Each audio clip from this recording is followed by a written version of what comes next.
Concerted efforts are critical in ensuring the transformation of the agricultural sector takes place, driven by vibrant extension services. Now, I agree with you, Governor. You said that these extension and agripreneurs that we are talking about should actually be employed by the counties, and I agree.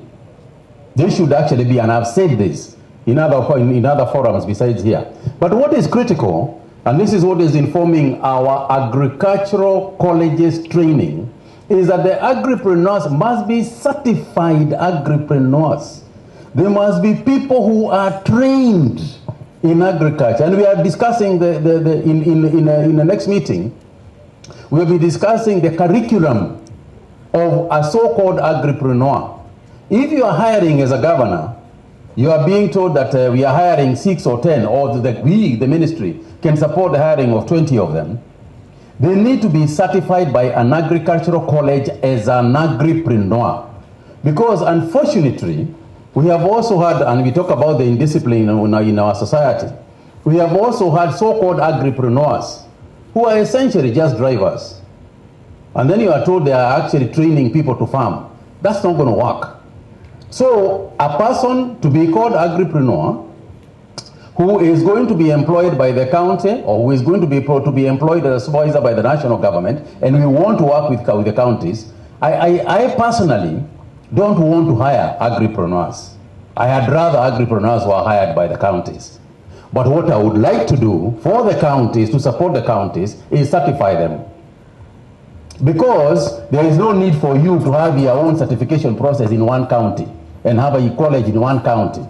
Let us have a national level qualification of an agripreneur and then deploy them into the counties. That is the only cooperation that I think we should be able to do, because we must hire people who are qualified. They must be qualified in technology going forward. They must be qualified people who can discuss soils and soil testing and soil nutrients and so on and so forth. But essentially, technology is the key for tomorrow. And the agripreneurs we currently have, most of them are not in that area of digital space. We are also actively updating the livestock data through the Kenya Livestock Master Plan and KAMIS to provide an accurate database that will inform targeted livestock sector interventions and investments. Again, without data, you cannot make these decisions. The arid and semi-arid lands is home to over 70% of Kenya's livestock population. You are right about that. And are the backbone of traditional meat products. So, ladies and gentlemen, our livestock sector is characterized by predominantly smallholder producers, and there informs the need for the cooperatives that we have been discussing. It is very difficult for smallholder people to be felt individually, and that is why the tea sector works. Because there are very many smallholder tea growers, but they are together, they are aggregated together into what forms KTDA, for example. And I agree, this is what is important. It is also very difficult to make cultural changes when you are talking to an individual in their home. But it is possible. When you aggregate everybody together, it is possible to make some inroads into cultural practices changes. Because when you go to a person and you tell them you want to put a chip in the ear of the cow, and they say, sasa wewe unaroga ng'ombe zangu, you are cursing my cows, yet you have been to Botswana and you know it has to have it. So how do you link that? I've got a few ideas about how to change that. But I remember traveling to a while back, I remember during the Kibaki administration, going to a place where cows were actually dying. And we had the KMC people, and we were trying to tell them, let's get them now. Let's sell them now before they die, so that KMC can buy them, you get the money, you restock later. They refused completely. And eventually, obviously, the cows died. So this is where the county governments can also become serious partners in this cultural shift, because it is very difficult for people to leave Nairobi, Kilimo House, come to your county and start telling your residents, your voters, to change their culture into this new way. you are much more qualified to talk to them about those issues than we are. But I've got another solution for you. And the solution is to go youth and hit two birds with one stone.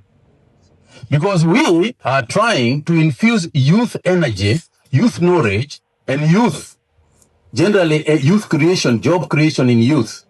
And by introducing these practices to the youth, we can hit all those three ambitions at once. Because the youth are not going to be tied heavily by culture. They are going to very easily adopt technology. And they are going to very easily listen to you when it comes to commercialization. Because my mother, for example, if I tell my mother that I want to sell her cow because it is not producing enough milk, and Kahiga knows her, it is not possible. It is not possible. I try to tell her, this cow is now useless. It has given birth 3 times. Sell it, fatten it and sell it. No. I cannot sell Waigoro. Waigoro is her cow. I cannot sell Waigoro. Waigoro and me, we are together. No, sorry, I mean, that's the name of her cow. In fact, it was born at a very appropriate time. That is why it was called Waigoro. And she's very so proud of Waigoro that she named that after Waigoro. So, what I'm trying to say is this. What I'm trying to say is that there is a need now to shift to the next generation. There is need to bring youth into this space.